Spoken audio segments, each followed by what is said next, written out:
এই জায়গাতে বলতে নয়, এই গ্রামটাতে মনে হয় আজকে আমি নতুন, এর আগে পার্শ্ববর্তী গ্রামে এসেছি। আমরা জালসা মিলাতে যাই, আমাদের উদ্দেশ্য একটাই, কিছু আমরা শিক্ষা অর্জন করে আসবো, এই আশা নিয়ে আমরা আসি। তবে আমরা কোন জায়গাতে, কোন মুহূর্তে, কোন সময়তে সুবহানাল্লাহ পড়তে হয় এটাই আমরা ঠিকভাবে জানলাম না। জানি আর কথাগুলোকে মাথায় ভরবেন, পরবর্তীতে ইয়াদ করবেন কি বলে গেছেন। তাহলে আজকে আমরা সুবহানাল্লাহ কোন মুহূর্তে, কোন জায়গাতে পড়তে হয় এটাই আমরা তো ঠিকভাবে জানি না। মানুষ মরার পর কোন দোয়াটা পড়তে হয় এটা তো আমরা ঠিকভাবে জানি না। জানি তাহলে নিচেকার ধাপিগুলা জানলাম না, শিখলাম না, উপরে গিয়ে তাল কাটার জন্য গাছে চড়ে গেলাম, হয়ে যাবে? একটু হোহা করবেন, হবে? মানুষ মরে যাওয়ার পর আমরা যখন মাটি দিতে যাই কি বলে দোয়া দিয়ে মাটি পড়ি বলেন তো? কি পড়ে পড়ে মাটি দিই? যারা যারা জানে তারাই বলে মিনহা খালাকনাকুম ওয়া ফিহা নুঈদুকুম বলে পড়ে। আর যারা না জানে তারা বিসমিল্লাহ বিসমিল্লাহ বলে দেয়। যারা বিসমিল্লাহ মুখ দিয়ে বের হয় না তারা ফুস করে দেয়। করে না করে না, পাশের লোককে জানা কি দোয়া জানে। তাহলে এইগুলাই তো আমরা শিখতে পারলাম না। তাহলে আমরা কি শিখবো, কি শুনবো বলো? আল্লাহ যাতে আমাদের প্রত্যেকটি মানুষকে শিক্ষা অর্জন করার তৌফিক এনায়েত করে, জোরে সকলে বলুন আমিন। তবে যখন আমরা এখানে বসেছি নবীর প্রতি মহব্বত, নবীকে হাজির ও নাজির মানে আমরা দরুদ পড়ব, তো জোরে জোরে দরুদ পড়ব। যত পড়ব দরুদ তত দিল সুকুন ঠান্ডা হবে, জোরে বলো সুবহানাল্লাহ। তবে শুরু করার আগে দু তিনটা কাতার নাত আপনার লেখক লিখেছে। এই জায়গায় আইসা দেখি মিলাদের জায়গায় কত শত লোক বসে আছে নবীর আশায়, পাগল কইরাছে মোদের মদিনা ওয়ালা। কথা বুঝতে পারছেন? আপনারা বাঙালি, আমি বাঙালি, কিন্তু আপনারা হচ্ছেন বাগড়ি আর আমরা হচ্ছে রাঢ়ি। এইখানে ফারাক আছে, তাই কিনা ভাই? মানে আপনারা ছাতু খান আর আমরা মুড়ি খাই, এইটুকু ফারাক।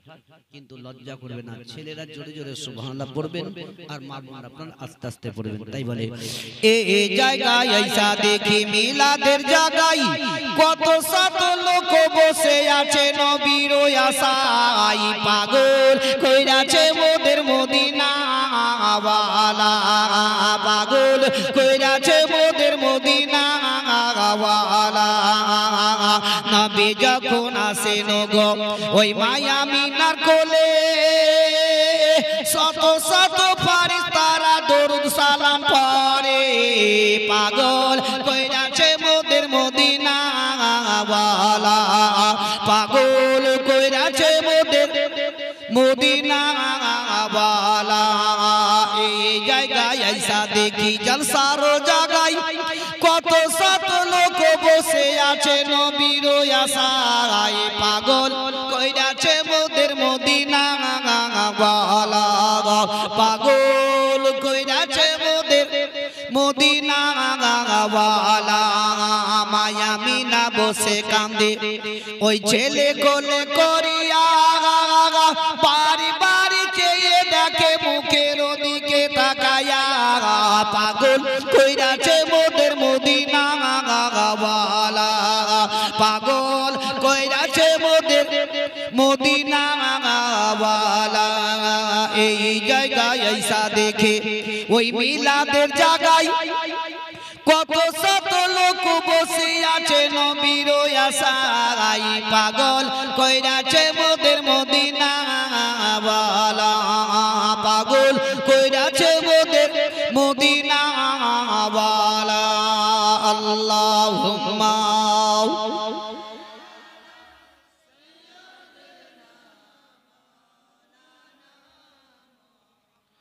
ওয়া আলা আলি সাইয়্যিদিনা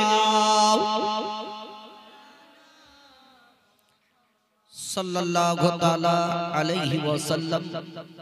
এবার একটু আপনাদের আওয়াজ শুনে একটু মন ভরলো। এতক্ষণ বসে বসে দেখলাম নাকি জালসাতে লোক আছে, তবে যাক আমি আপনাদের সম্মুখে ছোট্ট ছোট্ট করে দুটো আয়াত পড়েছি। সর্বপ্রথম আয়াত পড়েছি ওয়াবিল ওয়ালিদাইনা ইহসানাও, দ্বিতীয় আয়াত পড়েছি ওয়া আম্মাসা ইলা ফালা তানহার। যতটি ভাই বাপজি মা বোনেরা আছেন মন দিয়ে শোনার চেষ্টা করবেন। আমার সময় মতো ইনশাআল্লাহ আপনাদেরকে জীবনী কাহিনী বলেই আমি ইতি সমাপ্তি করব। তবে এই জায়গাতে মিলাদ মাহফিল জালসা করার উদ্দেশ্যই একটা মাইয়াতকে কেন্দ্র করে, তাই কিনা ভাই? কোরআন যেমন বলছে কুল্লু নাফসিন যায়কাতুল মউত, প্রত্যেকটি নফসকে মউতের সাথ চাকতেই হবে। কোরআন বলছে ওয়াবিল ওয়ালিদাইনা ইহসানাও, তোমরা মা বাপের প্রতি ইহসানি করো, মা বাপের পদতলেই জান্নাত আছে। জোরে বলুন, কার পাঁচতলে জান্নাত আছে? মা বাপের। দ্বিতীয় আয়াত পড়ছি ওয়া আম্মা সাইলা ফালা তানহার, তোমার নিকটে যদি কোনো সাইল আসে তারে কখনো খালি ফিরাবে না। জোরে বলুন। আচ্ছা, আমরা 5 ওয়াক্তের নামাজ পড়লেই কপালকে ঘিসতে ঘিসতে কালো যদি করে দিই, আর মা বাপকে যদি ভালো না বাসি, খেতে না দিই, নামাজ কার্যকারী হবে? তাহলে জান্নাত আমরা জান্নাত করি, আমরা জান্নাতের নামাজ পড়বো জান্নাতের আশাই। তবে নামাজি পড়বো জান্নাতের আশাই, তাহলে আমি আগে মা বাপকে ভালোবাসলাম না। জান্নাত তো তোমার বাড়িতেই ভরা আছে। আগে তোমার মা বাপকে ভালোবাসো, তবে তুমি জান্নাতের হকদার হবে। নামাজ পড়লে কি জান্নাতে যাবে? কেউ সার্টিফিকেট দিতে পারবে না। পারবে ভাই? আগে তোমার আসল মা বাপ। এই মা বাপকে দেখো, আজকে যেমন এই ভাই আমার, যাক আল্লাহ রাব্বুল ইজ্জত ওনাকে প্রত্যেক বছরে তার বাপের জন্য এহানো জালসা করা তৌফিক এনায়েত করুন। জোরে সকলে বলুন আমিন। তবে দেখুন, আজকে প্রত্যেকটা পৃথিবীর মানুষকে, সকলকে দুনিয়া ছেড়ে যেতে হবে। মন দিয়ে শুনবেন। ইহানো যার জন্য সারা জাহানকে সৃষ্টি করা হয়েছে, সে বিশ্বের নবীরও জান কবজ করা হয়েছে। কি ভাই, তাই না? শুনেছেন না শুনেননি? আল্লাহর নবীরও জান কবজ করা হয়েছে। আপনি আর আমি কোন মানুষকে আমার জান কবজ হবে না? তবে জান কবজ করার আগে আগে দুইজন ফেরেশতা মৃত্যুর আগেই এসে হাজির হয়। ইসরাইল তো জান কবজ করবেন, কিন্তু তার আগে দুইজন ফেরেশতা তার নিকটে দুই সাইডে দাঁড়িয়ে যায়। এক হচ্ছে কে? নিঃশ্বাসের ফেরেশতা, আর দ্বিতীয় হচ্ছে রুজির ফেরেশতা। কয়টা বললাম? মনে রাখবেন, আমাদের হানফি জামাতের লোকের শিক্ষার বহুত কমিয়েছে ভাই। আজকে ওয়াহাবি দেওবন্দি যুবক ছেলেরা আপনাদের আমাদের মতো লোকের সঙ্গে তর্ক বিতর্ক করে না? কিন্তু আমরা কেন ছেড়ে কথা বলতে পারি না? আমরা বক্তব্য শুনে মাথায় ভরতে পারছি না। আমরা এদিক ওদিকে মনটাকে দড়াই বলে, আর ওরা যেখানে যাবে মন দিয়ে শোনার চেষ্টাটা করবে। তবে দুইজন ফেরেশতা সেই জায়গাতে হাজির হয়।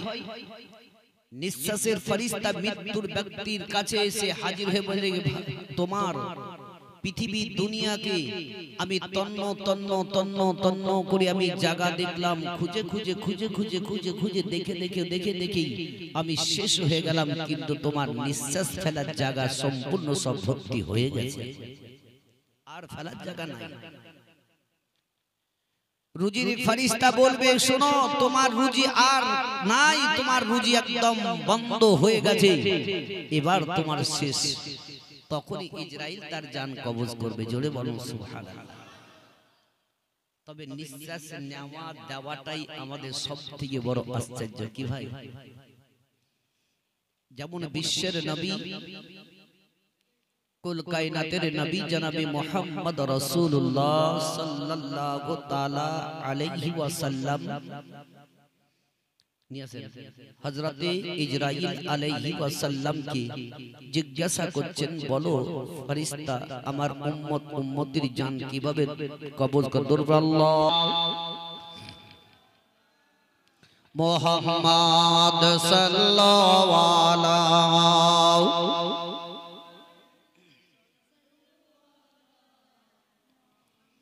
हरदम जबान से निकालो पाक नामे मोहम्मद, हरदम जबान से निकालो।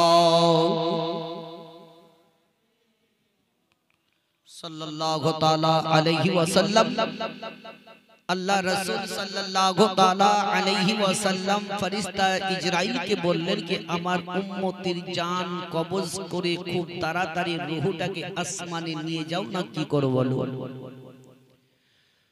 ওই সমাদে হযরতে ইজরাইল আলাইহি ওয়াসাল্লাম বললেন, ইয়া রাসূলুল্লাহ, ইয়া হাবিবাল্লাহ, নবী গো, আল্লাহর যখন আদেশ হয়ে যায় অমুকের বাপের জানটি তুমি কবজ করে নিয়েছো। ওই সমাদে হযরতে ইজরাইল আলাইহি ওয়াসাল্লাম বললেন, ইয়া রাসূলুল্লাহ, ইয়া হাবিবাল্লাহ, আমি আর এক সেকেন্ডও বিলম্বন করি না, আমি এক সেকেন্ডও আর দেরি করি না, আমি তার বাড়িতে গিয়ে হাজির উপস্থিত হয়ে যায়। আল্লাহর নবী বললেন, ইজরাইল বলো তারপরে এমন কি করো। ইজরাইল বললেন, ইয়া রাসূলুল্লাহ, ইয়া হাবিবাল্লাহ, নবী গো, তারা যদি আলাপ আলোচনা করে কিংবা কিছু খাবার খাদ্য খেতে থাকে, কাজ কর্ম করতেও যদি থাকে, ইয়া রাসূলুল্লাহ,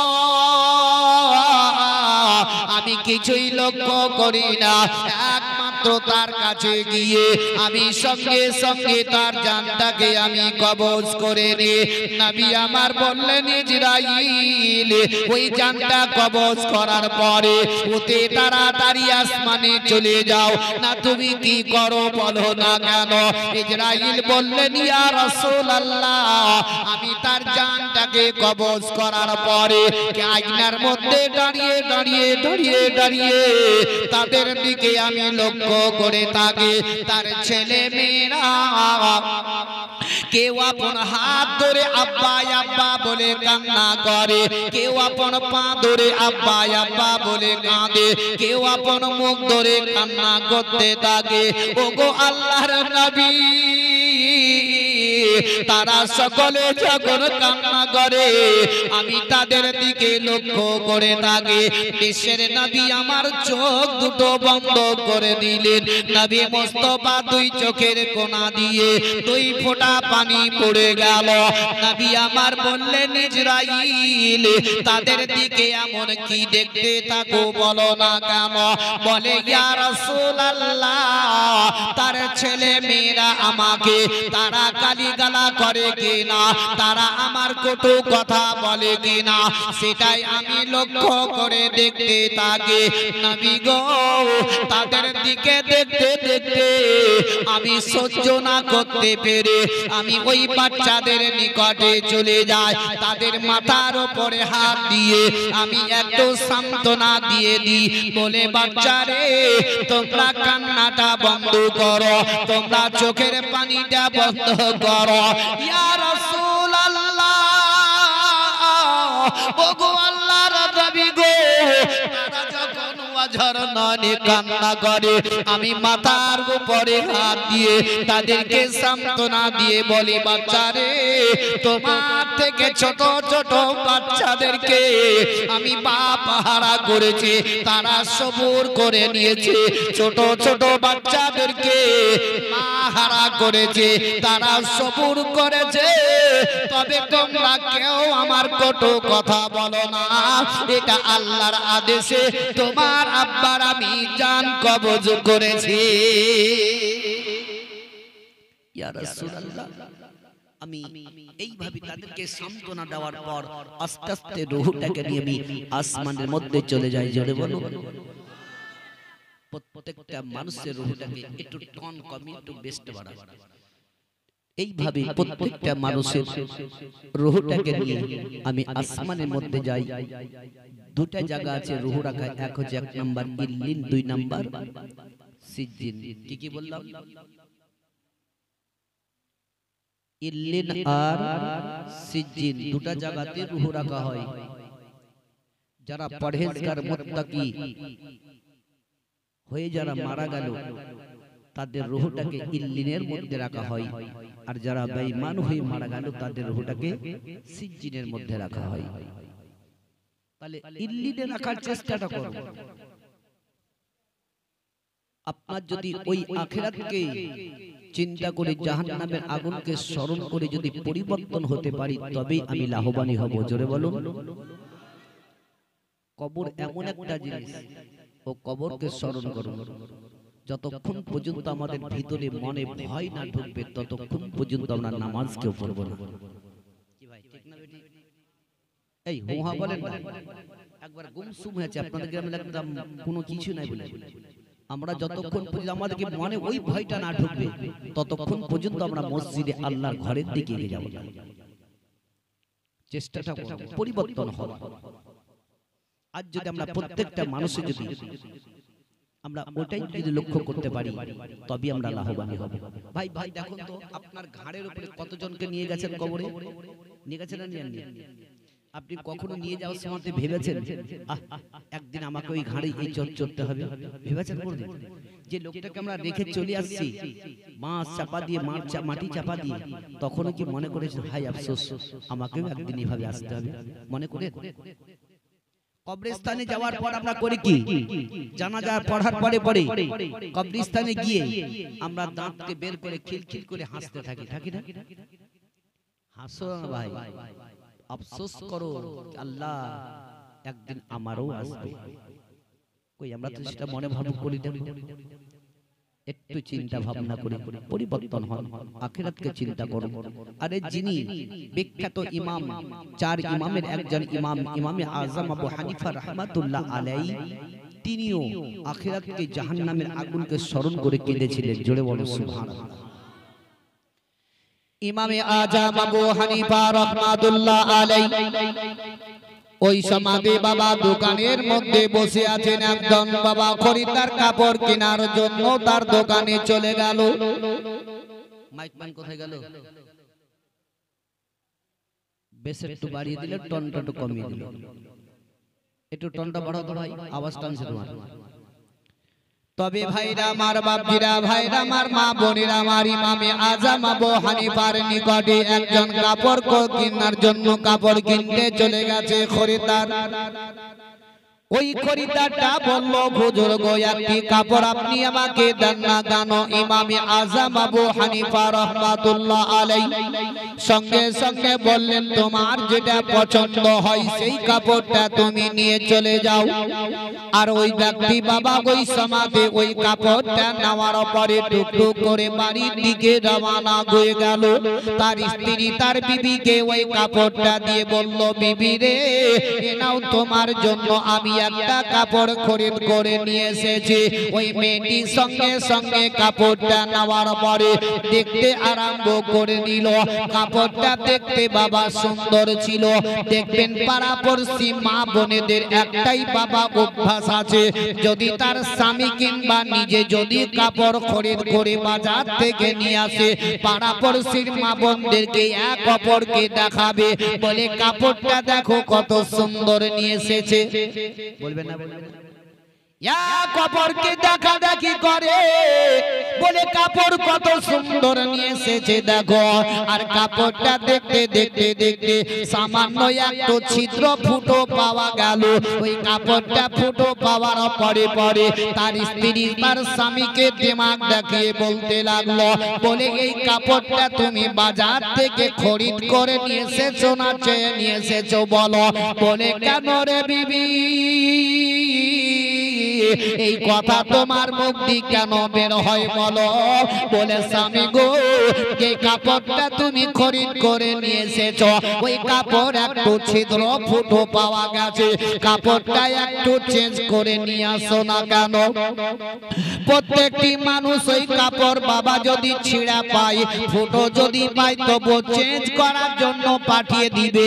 তবে মাথার জেহেনের মধ্যে কথাটা একটু খেলাবেন। ওই কাপড়টা চেঞ্জ করতে যখন তার স্বামী দৌড়ে দৌড়ে চলে গেল, ইমামে আজম আবু হানিফা রাহমাতুল্লাহ আলাইহি দোকানের মধ্যে বসে আছেন। ওই খরিদ্দার গিয়ে বলতে লাগলো, বলে হুজুর গো, এই কাপড়টাই আপনি আমাকে চেঞ্জ করে দিন, এই কাপড়টাই আপনি পরিবর্তন করে দিন, কেননা কাপড়টাই একটু ফুটো ছিদ্র পাওয়া গেছে।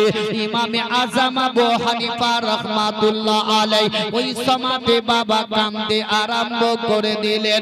ইমামে আজমে দুই চোখ দিয়ে পানি পড়তে লেগে গেল। ইমামে আজম আবু হানিফা এত কাঁদে। ওই খরিদ্দার বলল, বুজুর্গ আপনি এভাবে কান্না করবেন না, একটু চোখের পানিটা বন্ধ করুন না কেন?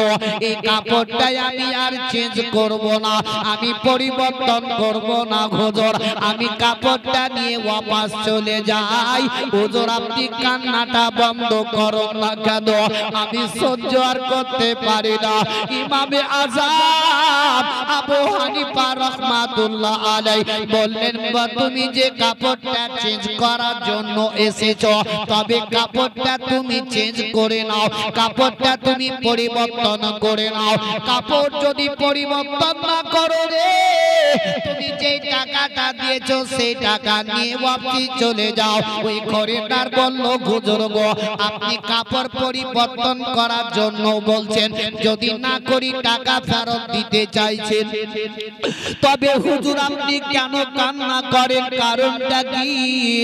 ইমামে আজম আবু হানিফা রাহমাতুল্লাহ আলাইহি বললেন, বলে শোনো, আমি আল্লাহর ইবাদত করে, আমি আল্লাহর জিকির ও আজকার করে, আল্লাহ রাব্বুল ইজ্জাতের আমি তাসবিহ তাহলিল করে, তবে এই দুনিয়াটা যেদিন ফানা হয়ে যাবে রে, দুনিয়াটা যেদিন শেষ হয়ে যাবে, রোজ হাসরের ময়দানে আল্লাহ যেদিন বিচারক হয়ে বিচার করবেন, সেই দিনকে যদি বলে দেয়, বলে হে ইমাম তোমার নামাজের মধ্যে একটু কমতি আছে, তোমার ইবাদত নেওয়া হবে না, তোমার নামাজ নেওয়া হবে না। আল্লাহ যদি একবার বলে দেয়, তবে আমার স্থানটা একমাত্র জাহান্নামে হবে। তাই আমি জাহান্নামের আগুনকে স্মরণ করে কান্না করে। যদি কাপড়টা ফুটো পাওয়ার কারণে চেঞ্জ করতে গেলে, আমরা যদি নামাজ পড়ে পড়ে পড়ে পড়ে শেষ হয়ে গিয়ে রোজ হাসরের ময়দানে আল্লাহ বিচারক হয়ে যদি জিজ্ঞাসা করে, বান্দা তুমি তো নামাজ পড়েছো, ইবাদত করেছো, কিন্তু তোমার ইবাদতের মধ্যে একটু কমতি আছে, ইবাদত নেওয়া হবে না, অবস্থা কি হবে? কি হবে ভাই? হ্যাঁ, তাহলে কোথায় স্থান হবে? জাহান্নামে হবে। কি বুঝতে পারছেন না? পারেন আমার কথাগুলো? তাহলে জাহান্নামে স্থান হবে। তাহলে আমাদেরকে নামাজ সূক্ষ্মভাবে আদায় করতে হবে। এক অপর দেখে আমার কোন লাভ হবে না, আমি কি করছি সেটা আমাকে ভাবতে হবে। আমি কোন পথে যাচ্ছি, কোন রাস্তায় চলছি, আমি নিজে নিজে বুঝতে পারছি। পরিবর্তনটা হয় কি ভাই, ঠিক না বেটি? তাহলে দেখিয়ে দেখো পরিবর্তনটা হয়। আল্লাহ রাব্বুল ইজ্জত বলেছেন, যেমন মা বাপের প্রতি ইহসানি করো, মা বাপের প্রতি ভালোবাসা রাখো, মা বাপের প্রতি জান্নাত আছে। আর মা যেটাই দোয়া দিবে আল্লাহর দরবারে কবুল হবে। জোরে বলেন সুবহানাল্লাহ। মা যদি আহা শব্দটা করে, এই আহা শব্দটাও আল্লাহর দরবারে কবুল হয়ে যায়। যেমন কি বিশ্বের নবী, কুল কায়নাতের নবী জনাবে মুহাম্মদ রাসূলুল্লাহ সাল্লাল্লাহু তাআলা আলাইহি ওয়াসাল্লাম সাহাবীদেরকে নিয়ে রাস্তা ধরে নিয়ে চলে যাচ্ছেন। তো রাস্তায় চলতে চলতেই এক জায়গাতে দেখছে কি জানাজা চলছে। ওই জানাজা চলতে ফেরেশতা সাহাবীরা দেখার পরে সাহাবীরা বলছে, আহ লোকটা খুব ভালো ছিল, লোকটা পরহেজগার মুত্তাকি ছিল, লোকটা মারা গেল। আল্লাহর নবী বললেন ওয়াজাবাত। জোরে বলো, বলছেন ওয়াজাবাত। একটু আগে চলে গেলেন, আর একটু দূরে গিয়ে দেখছেন তো সেখানেও জানাজা চলছে। ওই লোকটার জানাজা দেখে সাহাবীরা বলছেন, এই লোকটা মরেছে খুব ভালোই হয়েছে, লোকটা খুব বদমাইশ ছিল, নামাজ রোজা জিকির আজকার কোনো কিছু করেনি, ইবাদত করেনি, চুরি চামারি ডাকাতি বেঈমানি করে খেয়েছে, লোকটা মারা গেছে, ঠিক হয়েছে। আল্লাহর নবী সেখানেও বলছেন ওয়াজাবাত। আচ্ছা বলুন, দুই জায়গাতে দুই রকম জানাজা, কথাবার্তা পেলেন, কিন্তু নবী দুই জায়গাতে একই কথা বললেন, তাই কি না? ওখানেও বললেন ওয়াজাবাত, এখানেও বললেন ওয়াজাবাত। সাহাবীরা থ মেরে গেলেন। একজন সাহাবী বললেন, ইয়া রাসূলুল্লাহ, ওই লোকটার প্রশংসা করলাম কি লোকটা মারা গেছে পরহেজগার মুত্তাকি, সেখানেও আপনি বললেন ওয়াজাবাত, এখানে বললাম লোকটা খুব বদমাইশ ছিল মারা গেছে ভালো হয়েছে, তবু আপনি বললেন ওয়াজাবাত, কারণটা কি? আল্লাহর নবী বললেন, ও আমার সাহাবীরা শুনে নাও, আল্লাহ রাব্বুল ইজ্জত পৃথিবীতে মানুষকে যদি একমাত্র রেখেছে তো সাক্ষী স্বরূপ রেখেছে। জোরে বলুন, পৃথিবীতে মানুষকে সাক্ষী স্বরূপ রেখেছে। যখনই মানুষ মারা যায় আর মানুষ যখন মাটি দিতে যায়, তারা যদি 100টা লোকে প্রশংসা করে কি লোকটা খুব ভালো ছিল, আর 50টা লোকে যদি বলে কিনা লোকটা ভালো ছিল না, তো কোনটা কার্যকারী হবে ভাই? 100টা। তো আল্লাহ রাব্বুল ইজ্জত ওই 100টা লোকের কথা নিয়ে ওই ব্যক্তিকে জান্নাতে দিয়ে দিবে, তার জন্য জান্নাতটা ওয়াজিব হয়ে যাবে। আর ওই ব্যক্তির যে যদি বলে দেয় 100টা লোকে কি লোকটা খুব বদমাশ, চুরি চামারি বেঈমানি ডাকাতি মিথ্যা চুগলামো করেছে, লোকটা মারা গেছে ঠিক হয়ে আছে, তাহলে আল্লাহর নবী বললেন তার জন্য জাহান্নাম একদম ওয়াজিব হয়ে গেছে। তাহলে দুই জায়গাতে দুর্গ, তাই না? একই কথা, ওখানে জান্নাত ওয়াজিব, এখানে জাহান্নাম তার জন্য ওয়াজিব। তাহলে পৃথিবীতে যদি বেঁচে থাকতে হয়, মানুষ মানুষকে ভালোবাসার চেষ্টা করো, মানুষ যাতে আপনার প্রশংসা করে কি লোকটা খুব ভালো ছিল, পরহেজগারী ছিল, নামাজি ছিল। কি ভাই, আমি কথাগুলো খারাপ বলছি না ঠিক বলছি? মাথায় ভরবে, রাত্রিবেলায় শুয়ে শুয়ে চিন্তা করবে কি বাস্তবতা কি কথা বলা। বেশি বেশি করে ইবাদত করে আল্লাহর কাছে দোয়া করুন। কি দোয়াটা করবেন?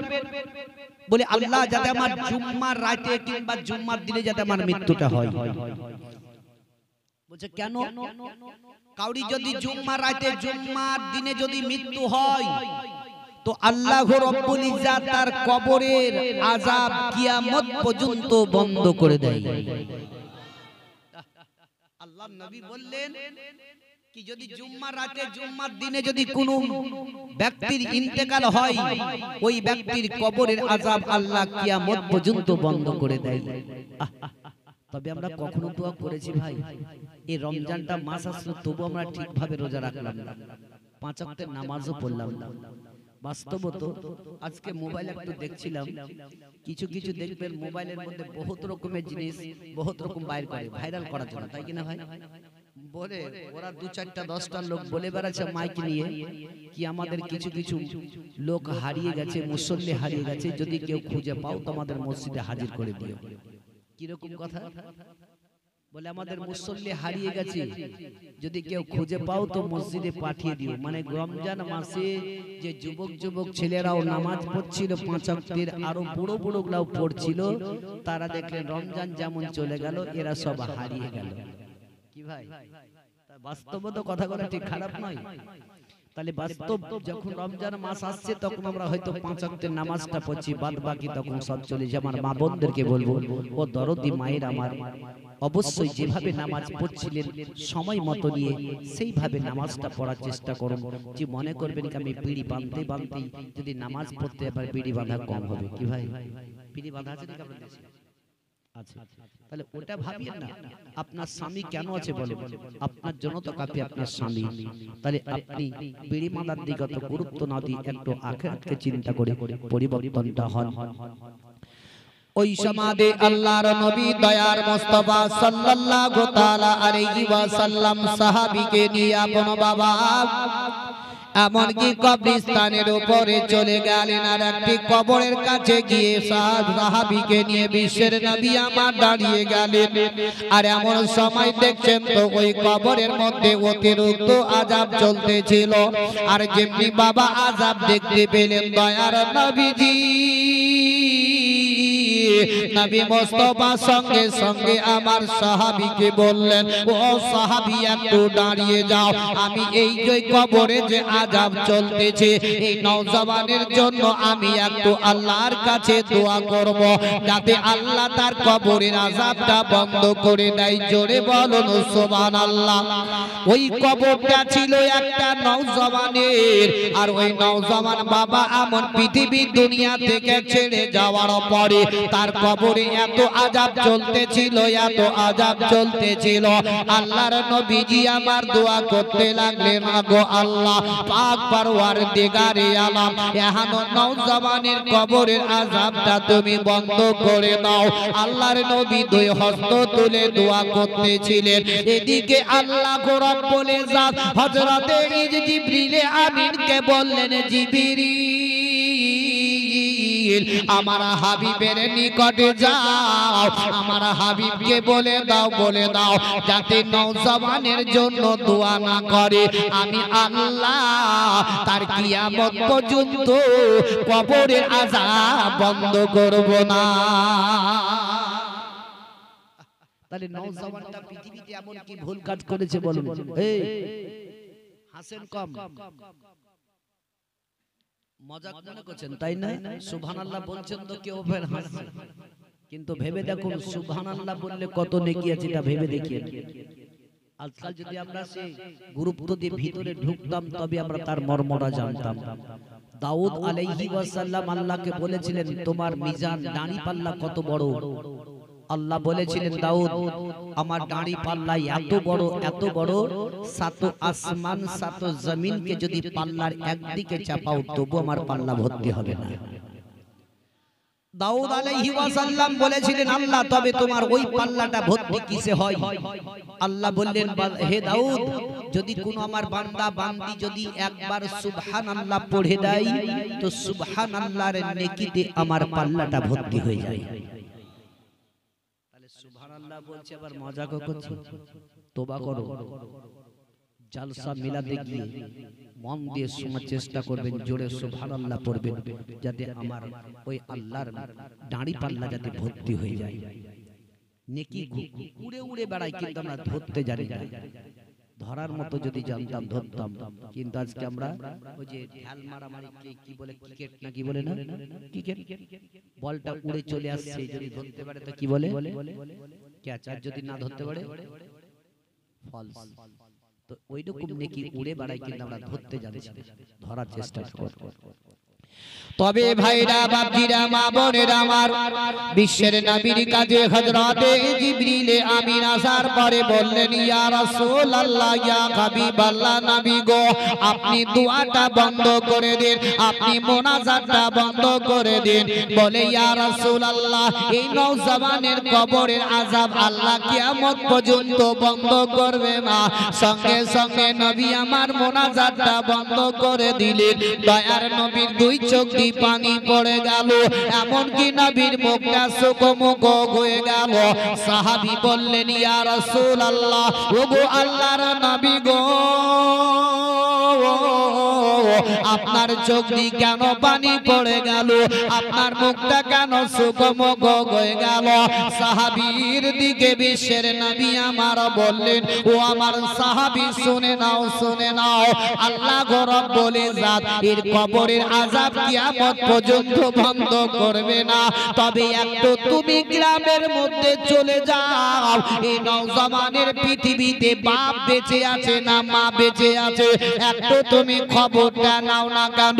সাহাবী গ্রামের গলিতে গলিতে চলতে লাগলো, আর খবর নিতে নিতে দেখা গেল ওই নওজওয়ানের একমাত্র মা জননী বেঁচে আছে, গর্ভধারিণী মা, পৃথিবীর জননীতে মা একমাত্র বেঁচে আছে।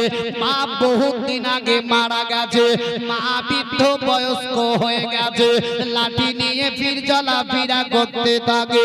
তবে ওই বুড়িকে দেখার পরে সাহাবী বললেন, ও বুড়ি মা, তবে আজকে তোমাকে বিশ্বের নবী ডাক করেছেন, চলো না কেন? বুড়ি আপন লাঠি দিয়ে টুকটুক করে বিশ্বের নবীর দিকে চলতে লাগলো।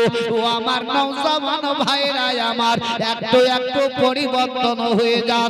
আমার মা বোনদেরকেও বলবো, আপনারা একটু পরিবর্তন হয়ে যান। আজকে জীবনী কাহিনী শোনার পরে মাথায় ভরে যদি পালন করতে পারি, আমি খোদার কসম করে বলে যাই, তবে আপনি ইহ জগৎ পর জগতেও লাভবান হয়ে যাবেন। ওই সমাতে সাহাবী বুড়িকে যেমনি বলে দিলেন বুড়ি লাঠি নিয়ে টুক টুক টুক টুক টুক টুক টুক টুক করে বিশ্বের নবীর কাছে হাজির হয়ে গেল। বুড়ি বলতে লাগলো ইয়া রাসূলুল্লাহ ইয়া হাবিবাল্লাহ নবী গো আপনি কেন আমাকে ডাক করেছেন বলুন না কেন। বিশ্বের নবী আমার বুড়ির মুখের দিকে তাকালেন, দয়ার নবী দুই চোখ দিয়ে পানি পড়ে গেল। আল্লাহর নবী বললেন বুড়ি মা তোমার একটা ছেলে ছিল সেই ছেলেটা কি মারা গেছে। বলে ইয়া রাসূলুল্লাহ ইয়া হাবিবাল্লাহ নবী গো আমার বেটাও মারা গেছে। নবী আমার বললেন তোমার বেটার কবরে অতিরিক্ত আযাব চলতেছে, তবে বুড়ি মা একটু তুমি তোমার বেটার জন্য দোয়া করো যাতে আল্লাহ তোমার বেটার কবরের আশা বন্ধ করে দেয়। সঙ্গে সঙ্গে বুড়ি বাবা নবীর মুখের দিকে তাকিয়ে তাকিয়ে কাঁদতে লাগল। বুড়ি দুই চোখ দিয়ে পানি পড়তে লেগে গেল। বুড়ি এত কান্না করে এত কান্না করে বুড়ি স্থির ভাবে থামতে পারে না, চোখের পানি ঝরঝর করে ঝরে যায়। বিশ্বের নবী বললেন ও বুড়ি মা কেন তুমি এইভাবে কান্না করো, তোমার দুই চোখ দিয়ে কেন পানি পড়ে যায়? তুমি হচ্ছ গর্ভধারিণী মা, একটু দোয়া করো যাতে আল্লাহ তোমার বেটার কবরের আযাব বন্ধ করে দেয়। মা বলল ইয়া রাসূলুল্লাহ আমি আমার বেটার জন্য দোয়া করব না, আল্লাহ যাতে আমার বেটার কবরে আরো বেশি বেশি করে আযাব দিয়ে দেয়। তাহলে বলো ওই ছেলেটা মায়ের সঙ্গে এমন কি ব্যবহার করেছে কি মা বলছে আল্লাহ যাতে আরো বেশি বেশি তার কবরে আযাব দেয়। জোরে বলো। আজ আমার যুবক ভাইদেরকে বলবো যাদের দুনিয়াতে মা বেঁচে আছে মাকে আপন বেশি বেশি করে ভালোবাসুন। মা যদি বদদুয়া দিয়ে দেয় খোদার কসম করে বলবো ওই মায়ের বদদুয়াটা আল্লাহর দরবারে কারেন্টের আগেও বাবা পৌঁছে যায়। কি ভাই তাই কি না? মা যেটা বদদুয়া দিবে সেটা আল্লাহর দরবারে কবুল হয়ে যায়। আমার প্রত্যেকটা ভাইদেরকে আমার প্রত্যেকটি মা বোনদেরকে বলবো আপনারাও সতর্ক হন। কিন্তু আজকালকার দেখবেন ছেলেরা যেমন একটা পরের মেয়েকে বিয়ে করে বাড়ি নিয়ে চলে আসছে তখন বউ হচ্ছে তার আপন মা হয়ে গেল পর।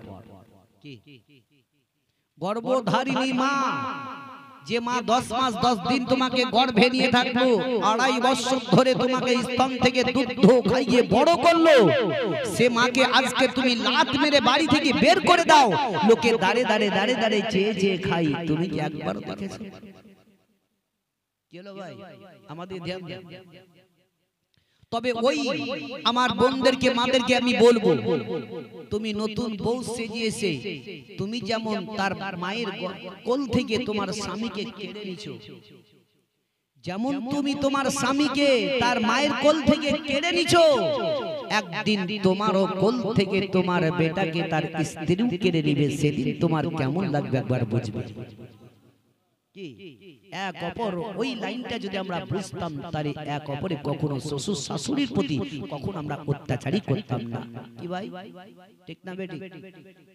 কিন্তু আজকালকার মা বোনরা তো হয়ে গেছে আলাদা। যে মাইরা আমার আজকালকার 24 ঘন্টা দেখবেন বড় বড় মোবাইল নিয়ে খুব ঘোচাঘুচি হচ্ছে না, হয় না? সব সমাজে বড় বড় মোবাইল নিয়ে ঘোরাঘুরি করে, মোবাইলকে 24 ঘন্টা দেখা দেখি করে। আমি ওই মাদেরকে বলবো বোনদেরকে বলবো আমার জোড়হাত করে অনুরোধ করে বলে যাই কি মা ওই 24 ঘন্টা যেমন মোবাইলটাকে ঘোচাঘুচি করো, তুমি মোবাইলের জায়গাতে যদি পবিত্র কোরআনকে সারাদিন একবার যদি দেখো কিংবা পড়ো, আল্লাহ তোমার ইহকাল পরকালেও লাভবান করে দিবে। কোরআনকে একবার দেখেছো? কোরআনকে আজকে তুলে দিলে ঈদ যেমন হয়ে গেল কোরআন শরীফকে তুলে দিল। কি ভাই ঠিক না বেটি? কটা মেয়ে ছেলে কোরআন শরীফ পড়েছে কেন? খুব কোরআন শরীফ পড়লে পরে বিড়ি বাঁধা হবে না। হায়রে দুনিয়া, একবার ভেবে দেখো তোমার বিড়িতে কার্যকারী হবে না। ও তোমার কাজ দিবে কোন জায়গায়? ইবাদত, জিকির, আজকার, যেগুলা কোরআন পড়বে সেগুলাই। কিন্তু আজকে তো আমরা সেটা দেখছি না। আজকে দেখুন তো কত কত মায়েদের বাপ মরে আছে, মা মরে আছে, আছে না নাই? তারা কখনো ভেবে দেখেছে কিন্তু বাপের নামে কিনা মায়ের নামে এক খতম কোরআন আমি পড়ি? লজ্জা করা উচিত ওই মেয়েদেরকে। তবে যাক ভাইরা আমার, বাপজিরা আমার, মা বোনেরা আমার, বিশ্বের নবীর সম্মুখে বুড়ি বলল, ইয়া রাসূলুল্লাহ, ইয়া হাবিবাল্লাহ, ও গো আল্লাহর নবী গো, আমার বেটার জন্য আমি দোয়া করব না, আল্লাহ যাতে তার বেশি বেশি কবরে আযাব দিয়ে দেয়। বুড়ির দিকে তাকিয়ে তাকিয়ে নবী আমার বললেন, ও বুড়ি মা, তুমি গর্ভধারিণী মা, কেন তুমি এই কথা মুখ দিয়ে বের করো? তুমি যতক্ষণ পর্যন্ত মাফ না করবে আল্লাহ তোমার বেটার কবরের আযাব বন্ধ করবে না। তবে তুমি একবার মাফ করে দাও। দয়ার নবী মুস্তাফার মুখের দিকে বুড়ি তাকিয়ে তাকিয়ে তাকিয়ে তাকিয়ে বলল, ইয়া রাসূলুল্লাহ, আমি আর কথা যখন মনে পড়ে যায় আমার অন্তরখানা চুরচুর হয়ে যায়। ইয়া রাসূলুল্লাহ, আমার ওই কথা যখন স্মরণ পড়ে যায় আমার কলেজা খানা চুরচুর হয়ে যায়, আমি কখনোই তারে মাফ করব না।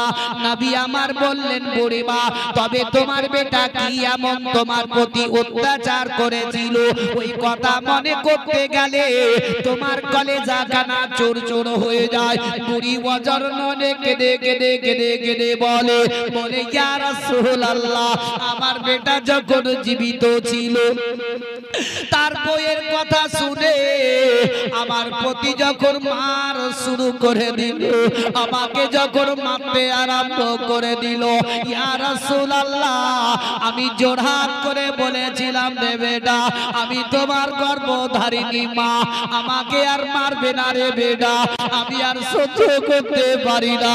ইয়া রাসূলুল্লাহ, তবু আমার বেটা মারতে ছাড়ে নাই।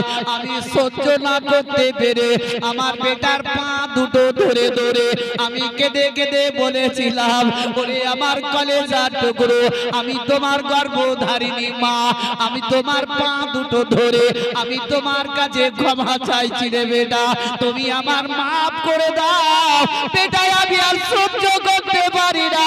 ইয়া রাসূলুল্লাহ, আমি এত পা ধরে চিৎকার করে কেঁদে কেঁদে কেঁদে কেঁদে বলেছিলাম, তবু আমার বেটা মাপতে ছাড়েনি।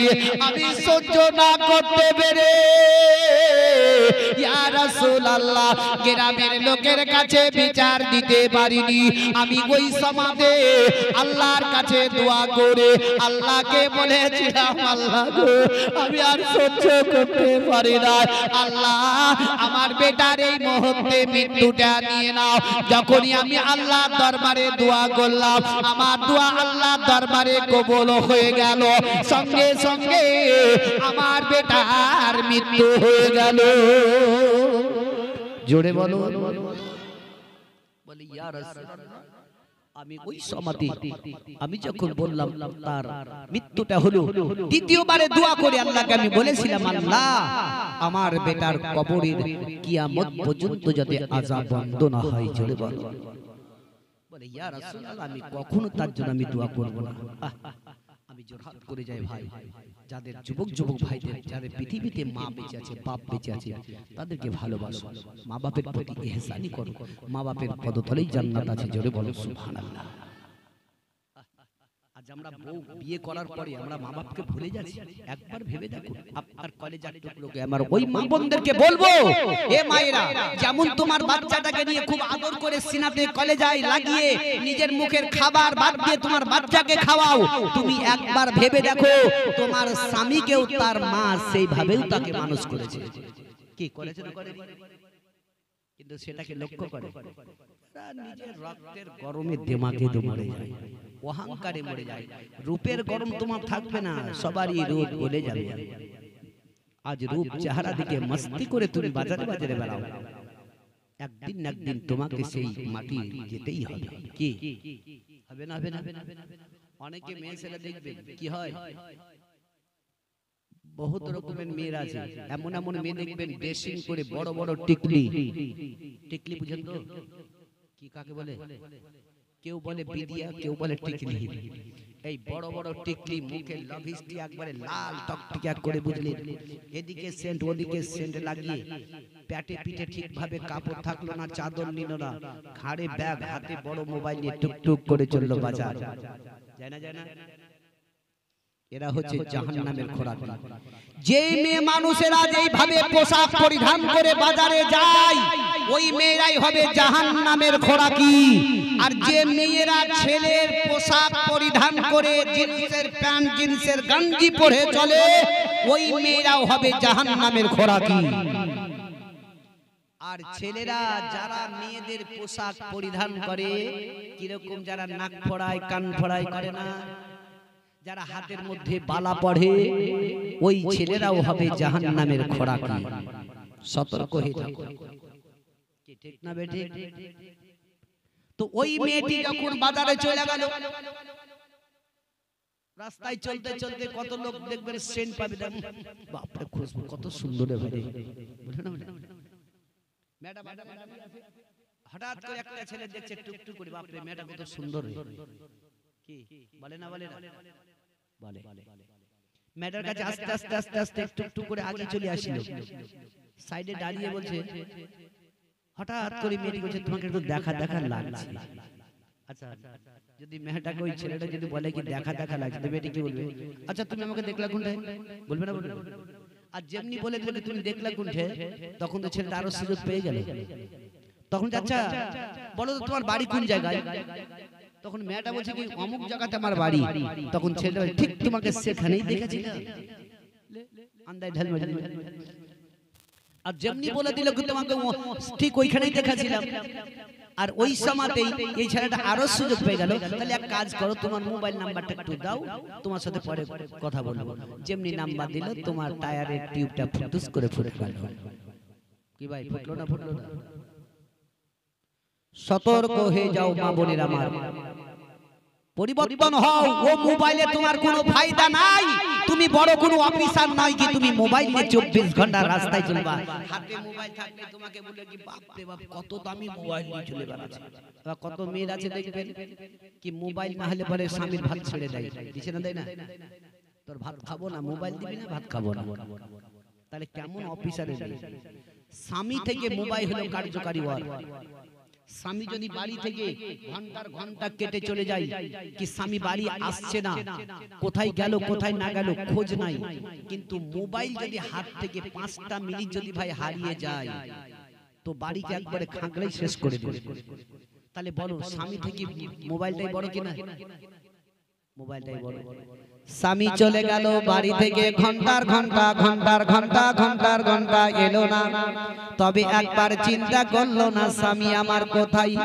যে স্বামীর পদতলে আমার জান্নাত আছে, আমি খোদার কসম করে বলবো ও মা বোনদেরকে আমার, তোমার স্বামীর তুমি খিদমত করো। আর যদি তোমার স্বামীর খিদমত তুমি যদি করো, স্বামীর কথা মতো যদি চলতে পারো, তবে আল্লাহ রব্বুল ইজ্জত তোমার কপালে জান্নাত জুটিয়ে দিবে। আর কত কত মেয়েরা অহংকারী মেয়ে আছে, যারা একটু রূপ সুন্দর চেহারাওয়ালা মেয়ে আছে, যদি তার স্বামী একটু ময়লা হয়, মুখ টাড়িয়ে যায়, যদি স্বামী তার অন্ধ হয়, তার কাছ থেকে আড়ালো হয়, যদি স্বামী একটু ল্যাংড়া হয়, দেখবেন আড়ালো হয়ে যায়। খোদার কসম করে বলবো ও আমার মা বোনেরাই আমার, তোমার স্বামী যদি কানা ল্যাংড়া কুজা কানা খোড়া হয়, তোমার স্বামী যদি অন্ধ হয়, তোমার স্বামী যদি টাক লাগা হয়, তবু তোমার স্বামী আর ওই স্বামীর যদি খিদমত করতে পারো রে, আর স্বামীর দুয়াতে তুমি জান্নাতের হকদার হয়ে যাবে। হবে না? হবে না? কিন্তু যারা একটু ভালো দেখবেন, দেখতে মেয়ে সুন্দর, স্বামী যতটুকু ময়লা হয়, তো বিহার বাড়ি যদি বিয়ে খেতে যায়, তো দেখবেন স্বামীটা একটু আড়ালে আড়ালে রাখে না? অন্যান্য বান্ধবীরা শোনাবে তো স্বামী কোনটারে, মানে বলতে একটু লজ্জা করবে, তুই হজি ফর্সা তো স্বামী কালো। কি বলবে না? বলবে। এ মাথা কিন্তু ভরে রাখি। যেমন একটা বুঝলেন মোড়লের ছেলে, বুঝলেন একটাই বেটা, মোড়লের একটাই বেটা, কিন্তু একবারে কালো কুরসি, বুঝলেন তোর বহু খুঁজে বেড়াচ্ছে, তো কেউ বিয়ে করতে চায় না। ময়লা দেখে কে বিয়ে করবে আজকাল বর্তমানে? এই এদিকে তাকান, কে বিয়ে করবে? কেউ বিয়ে করতে চায় না, কিন্তু খুঁজতে খুঁজতে খুঁজতে খুঁজতে খুঁজতে খুঁজতে দেখা গেল একটা গরিবের মেয়ে আল্লাহ এত সুন্দর চেহারা দিয়েছে, কিন্তু টাকা সমর্থক কারণে মেয়েটির বিয়ে দিতে পারছে না বাবা। ওই মোড়লের ছেলের সঙ্গে ওই মেয়েটির বিবাহ দিল, কিন্তু ছেলেটা তার স্ত্রীকে দেখে মনে মনে খুব মুচকি মুচকি হাসছে, কি আল্লাহ যেটা মনে মনে করেছিল সেটা আমার হয়ে গেল। মানে ফর্সা চেয়েছিলাম, ফর্সা হয়ে গেল, কিন্তু মেয়েটা মনে মনে মুচকি মুচকি হাসবে কি, মনে দুঃখ আফসোস নিয়ে আল্লাহকে বলছে, আল্লাহ তুমি আমার এত সুন্দর চেহারা দিয়েছো, আমার স্বামীটাই দিয়েছো তুমি কালো। তবু স্বামী চলে গেল, ঘর সংসার করে।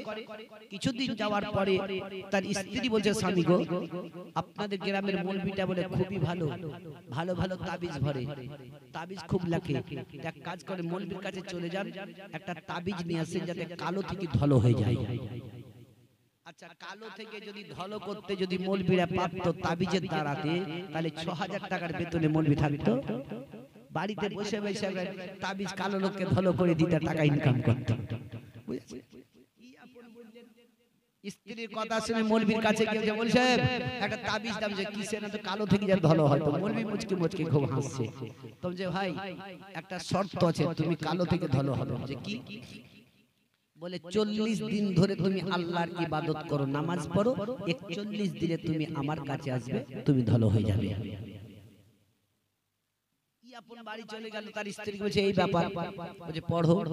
কিন্তু মেয়েটা ছিল কি পরহেজগার মুত্তাকি। গরিবের মেয়েরা দেখবেন মসজিদে মাদ্রাসায় পড়তে যায়, কি গরিবের মেয়েরাই আরবি শিক্ষা বর্জন করে, টাকা পয়সা ওয়ালার মেয়েরা কোনদিন ছেলেরা কোনদিন মসজিদে পড়তে যায় না, যায় বলে ভিখারি লাইন পড়াবো না।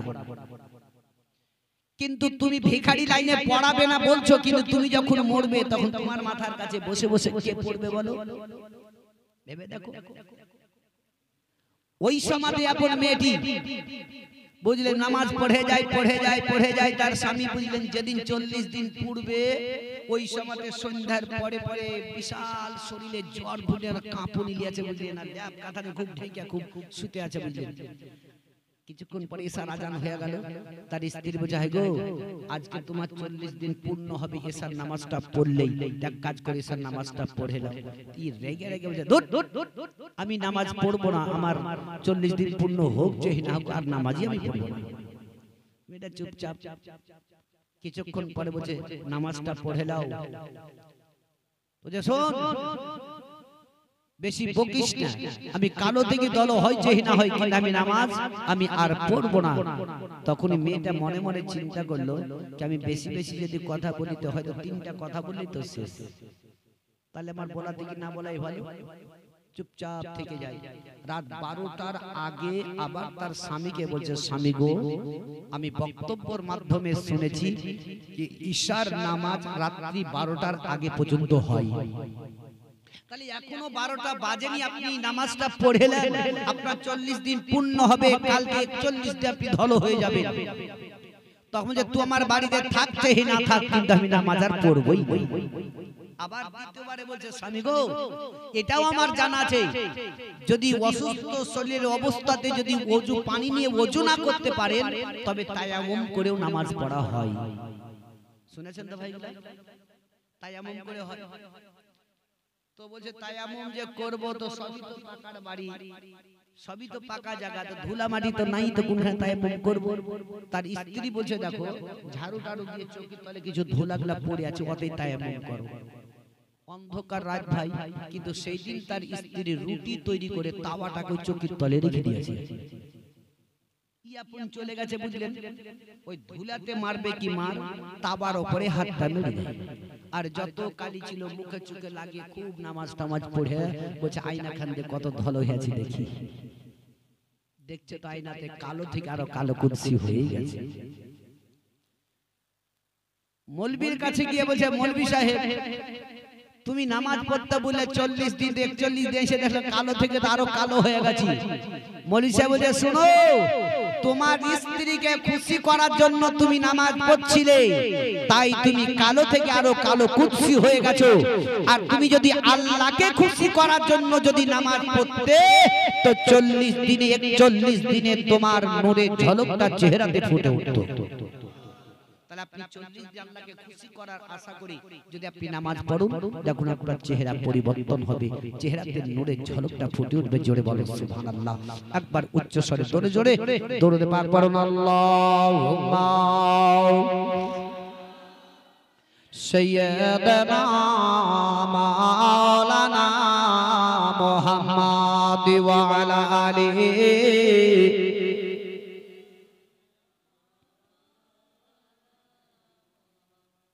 সুবহানাল্লাহ। এত জোর আওয়াজ, চাটা খাবেন নাকি?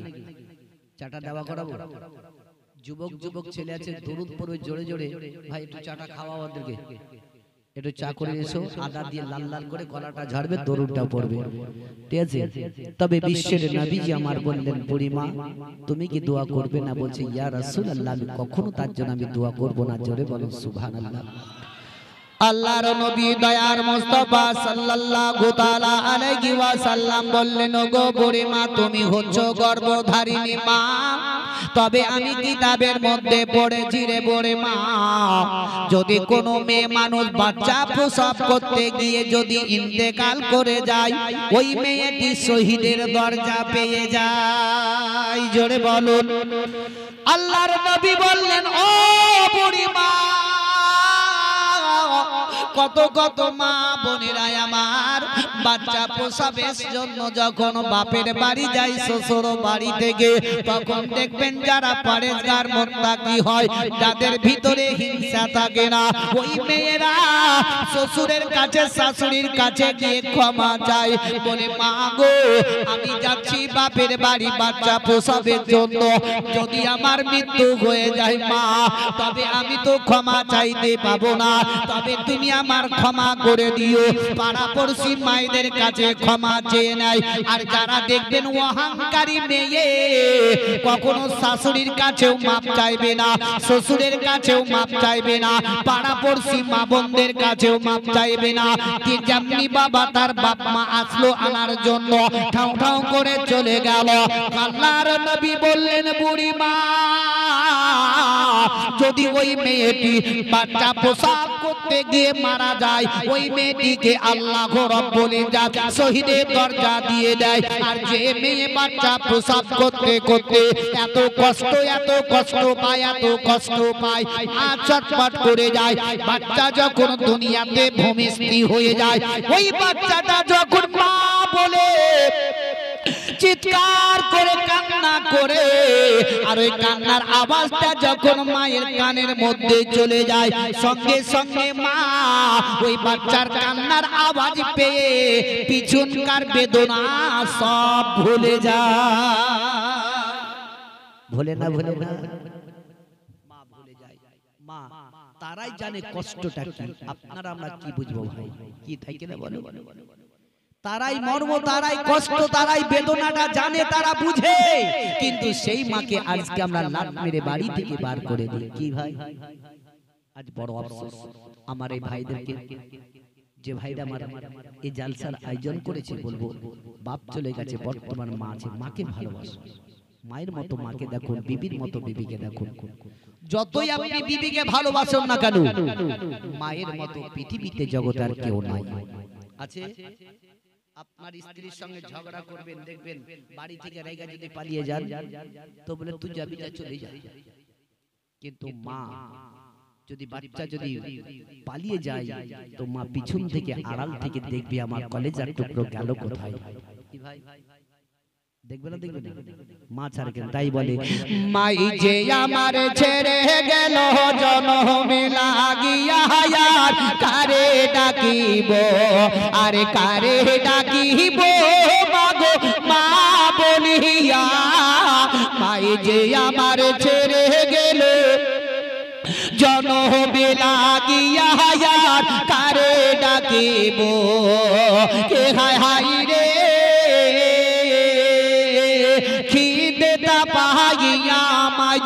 আমায় ছেড়ে গেল, একবারে নাম খুলিয়া আমার বলিল, মনের কথা মনে রেখে রাখিল যে চাপায়া, কারে ডাকিব, আরে কারে ডাকিব মাগো মা বলিয়া, যে আমার ছেড়ে গেল জনমে লাগিয়া যার কারে ডাকিব কে হায় হায় রে মাই যে আমার কত আপন বুঝাই কি করিয়া কান্দে পরানা আকুল হইয়া মায়ের লাগিয়া সেই মায়ের ভুলিয়া গিয়া কেমনে বাঁচিব আর কারে ডাকিব আরে কারে ডাকিব মাগো মা বলিয়া মাই যে আমার ছেড়ে গেল জনমে লাগিয়া আর কারে ডাকিব আল্লাহুম্মা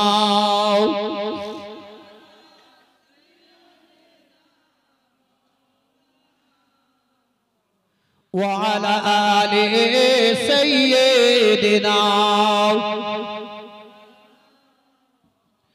সাল্লাল্লাহু তাআলা আলাইহি ওয়াসাল্লাম। ও বাবা জীবনের আমার ভাইরা মা বোনের আমার বিশ্বের নবী কুল কায়নাতের নবী জনাবে মুহাম্মদ রাসূলুল্লাহ সাল্লাল্লাহু তাআলা আলাইহি ওয়াসাল্লাম বললেন বরে মা তুমি যতক্ষণ পর্যন্ত দোয়া না করবে যতক্ষণ পর্যন্ত তুমি ক্ষমা না করবে ততক্ষণ পর্যন্ত আল্লাহ তার কবরের আযাব বন্ধ করবে না।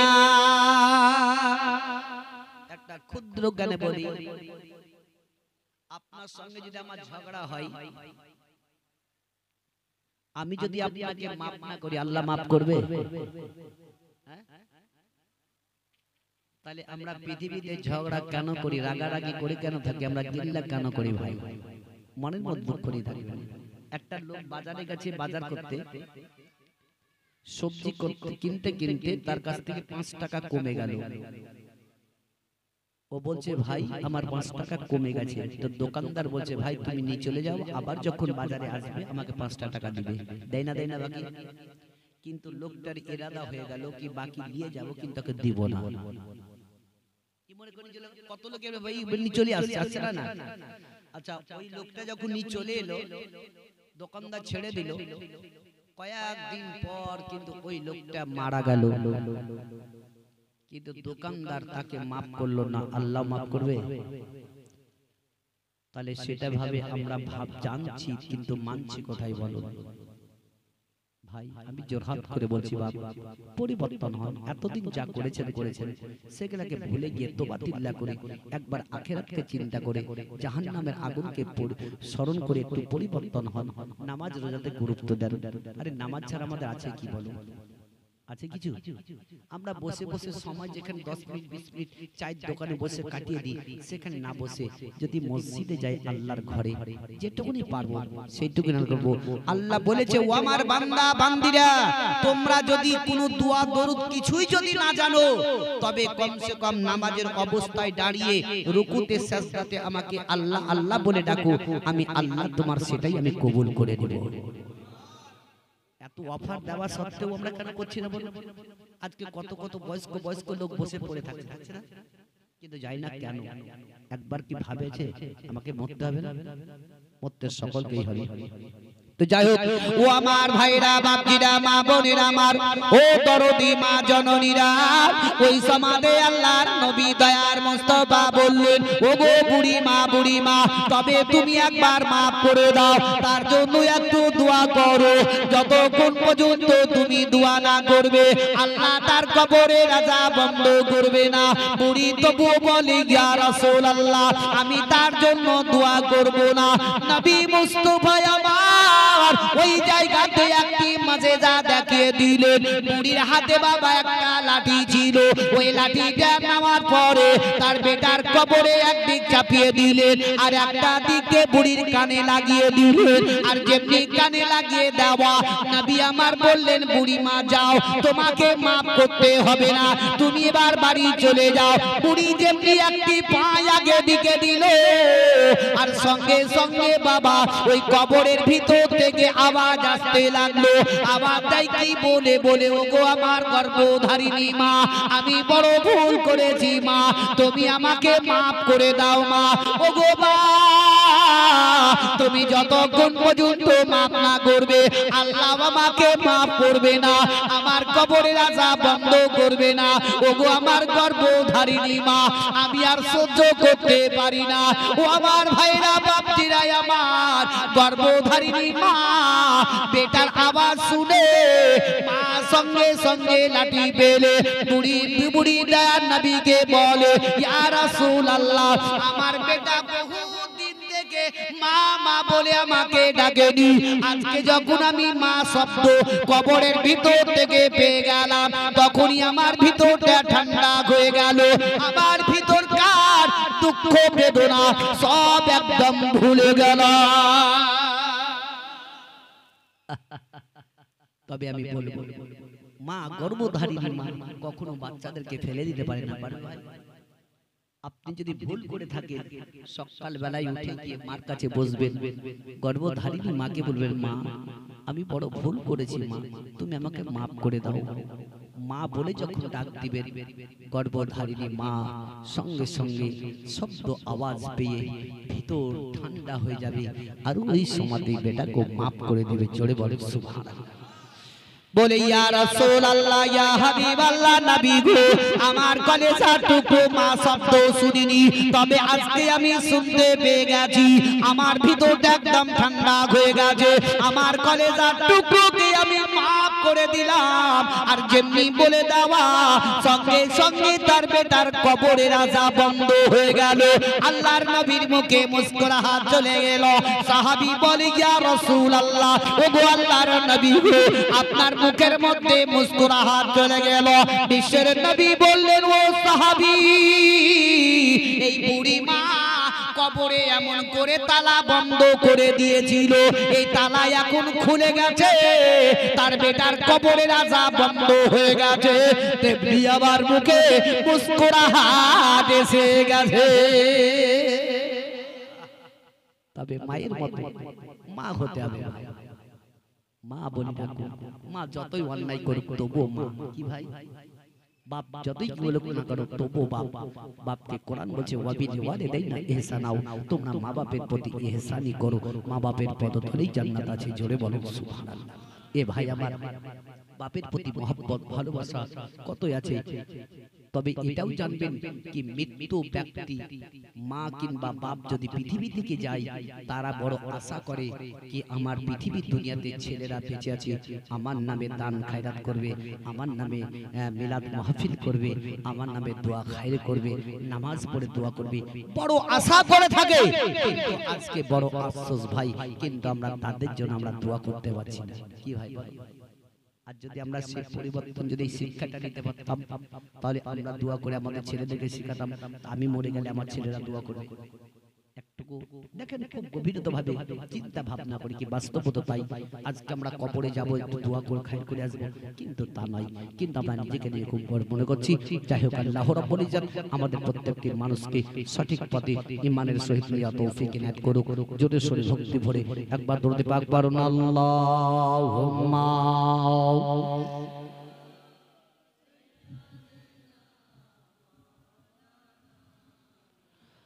وعلى آل سيدنا مولانا محمد صلى الله عليه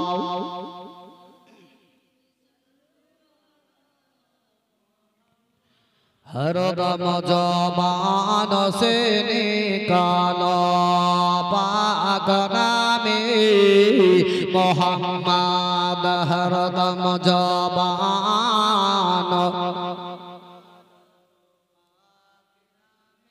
সাল্লাল্লাহু তাআলা আলাইহি ওয়াসাল্লাম।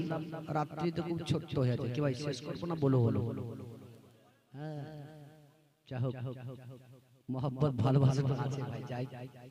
তবে একটু মহব্বতের সহিত জোরে জোরে নবীর প্রতি দরুদটা পড়বেন। মা বোনরাও খুব স্থিরভাবে বসে আছেন, আল্লাহ তাদেরকে যাতে শুনে পরিবর্তন হওয়ার তৌফিক ইনায়াত করে। জোরে সকলে বলুন আমিন। তবে ভাইরা আমার, বাপজিরা আমার, বিশ্বের নবী, কুল কায়নাতের নবী, সাহাবী একজন, যার নাম হচ্ছে বিখ্যাত সাহাবী আবু বকর সিদ্দিক রাদিয়াল্লাহু তাআলা আনহু। রাস্তা দিয়ে হেঁটে হেঁটে আসছেন, আর ওদিকে একটা ইহুদি আবু বকর সিদ্দিককে দেখে টুক টুক টুক টুক করে চেয়ে চেয়ে দেখতে আরম্ভ করলো।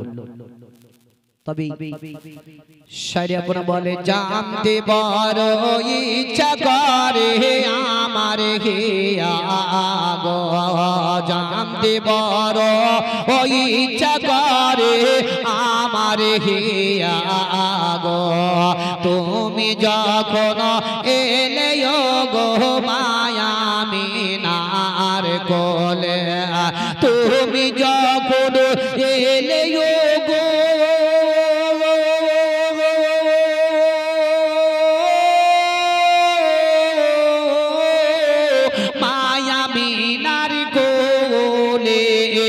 তুমি যখন এলে গো মায়া মিনার কোলে, সাজদা যত রাত ছিল না বেহাদে সেতে বলে, সাজদা যত রাত ছিল না বিহাদে সেতে বলে, জানতে বড় ওই ইচ্ছা করে আমার হে আগো। আরাম করছো নাবি তুমি সোনার মদিনায়, আরাম করছো নাবি তুমি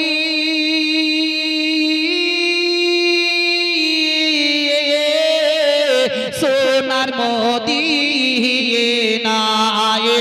আরাম করছো নাবি তুমি সোনার মদিনায়,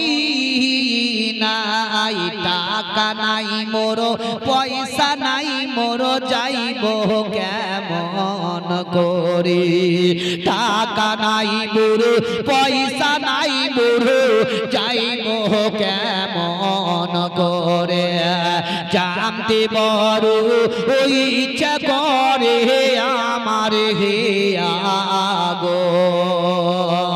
যাও গো হাজি হজ করিতে একটি কথা শোনো, যাও গো হাজি হজ করিতে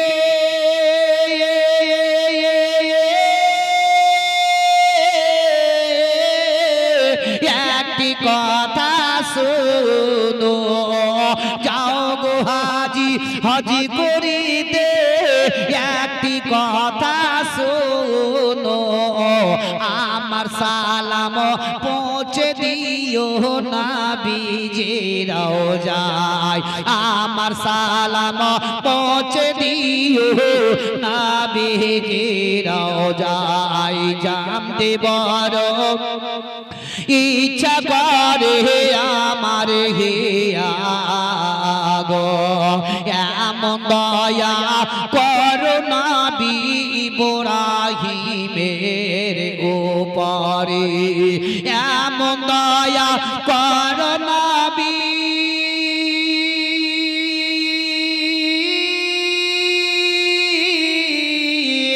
ইব্রাহিমের উপরে, এমন দয়া করো নবী ইব্রাহিমের উপরে, গায়েবে যাবো খেতা তুমি নাত বানিয়ে দাও, জানতে বড় ইচ্ছা করে আমার হে আগো। আল্লাহুম্মা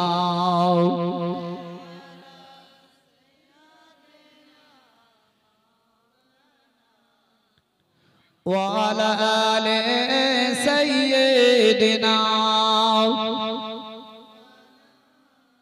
সাল্লাল্লাহু তাআলা আলাইহি ওয়াসাল্লাম। মুহতারাম মুআজ্জাজ সামাইন ইকরাম, ভাইরা আমার, বাপজিরা আমার, মা বোনেরা আমার, কথার মধ্যে কথা একটা মনে পড়ে গেল।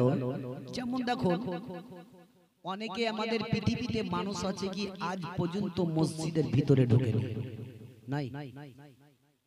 আচ্ছা, ওই লোকটা যে মারা যদি যায়, আপনাদের ইমাম সাহেব যদি বলে দেয় আমি তার জানাজা পড়াবো না, মৌলবীকে রাখবেন কেন? এটা আপনার ইনসাফ? এটা আপনার বিচার?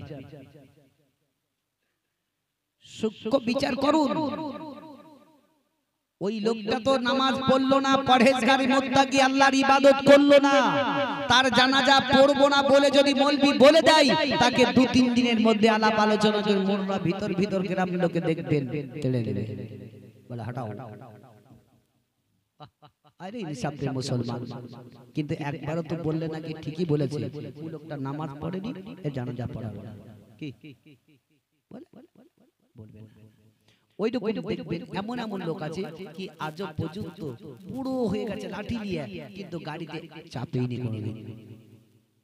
আচ্ছা, হঠাৎ করে যদি এই বুড়াটার একটা কাজ পড়ে গেল আপনাদের, কোথায় বলো কালিয়াচক, এই কালিয়াচে যখন কাজ পড়ে গেল, তার বেটা বলছে বাপ তুমি এই মুহূর্তে এখন তুমি কালিয়াচক চলে যাও। তো বাপ বলছে বেটা আমি কোনদিন গাড়িতে চাপিনি, তো আমি কাজটা করতে যাব কি করি? তাহলে এক কাজ কর, তুই আমার কাজটা করে দি চলে আই। আচ্ছা, বাপের কাজ বেটার হবে? বাপকে যেতে হবে। বাপ যাবে না আর বেটা ছাড়বে না, হাতটাকে ধরে টানতে টানতে আপনাদের বাস স্ট্যান্ডে নিয়ে যাওয়ার পরে বাসে ড্রাইভারের কাছে বসিয়ে দিয়ে ড্রাইভারকে বলছে ভাই আমার বাপজিকে তোমার কাছে একটু বসিয়ে দিলাম, তুমি একটু ওই কালিয়াচকে নামিয়ে দিও। ই তো কোন গাড়িতে চাপেনি, গাড়ি মনমন যাওয়ার না, বুঝলেন? ড্রাইভার হ্যান্ডেল করেছে তাও দেখছে, গিয়ার চেঞ্জ করছে তবু দেখছে, মানে যা করে দেখতে দেখতে চলে যায়। কালিয়াচক ঢোকার আগেই বুঝলেন একটা চায়ের দোকানের কাছে বাসটাকে লাগিয়ে দিয়ে ড্রাইভার চা খেতে নেমে গেছে। এদিকে বুড়া করেছে গিয়ে গিয়ারটাকে ধরে উপরে ভেঙে চলে রেখে দিয়েছে।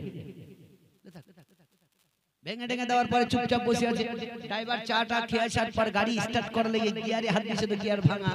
ড্রাইভার বলছে ভাই একে কাজ করলো, তো বুড়া বলছে বাপ তোমাকে আমি ওইখান থেকে দেখতে দেখতে দেখতে দেখতে আসি, তুমি ভাঙার লাগি চেষ্টা করছো, তুমি ভাঙতে পারছিলাম না, ভেঙে দিয়েছি।